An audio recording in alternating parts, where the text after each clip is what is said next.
நான் சில பட்சிகளை கண்டதுண்டு. வாழ்வனைத்தும் கூட்டை அமைத்துக் கொண்டிருக்கும். குச்சிகளை கவ்விச் செல்லும், சரகுகளை தாங்கிச் செல்லும். தான் வசிக்க வேண்டிய இடத்திற்கான கூட்டை அமைத்துக் கொண்டிருக்கும். ஆற்றும் காரியத்தில் மிகுந்த கவனம் செலுத்தி தன்னிடம் சிறகுகள் உள்ளன என்பதையே அது மறந்து போய்விடும்.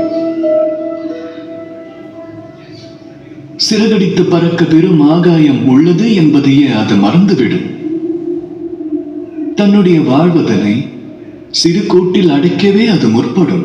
மனித வர்க்கத்தில் சிலரும் அவ்வாறே உள்ளனர். வாழ்க்கையின் மீது பயம் கொண்டு செல்வத்தை ஈட்டுவதற்கு பெரும் முயற்சி செய்வார். இறைவன் அளித்த வாழ்வு வாழ்வதற்கே என்பதை மறப்பார். செல்வம் என்பது நலமோடு வாழ்வதற்கே ஆகும். அதை ஈட்ட வாழ்வையே வீணாக்கலாகாது. ஆகத்தான் கூட்டை மட்டும் உருவாக்கலாகாது. தம்மிடம் உள்ள சிறகை விரித்து பரந்த வானத்தில் பறந்து வாழ்க்கையை அனுபவியுங்கள். பேரன்போடு கூறுங்கள், ராதா ராதா.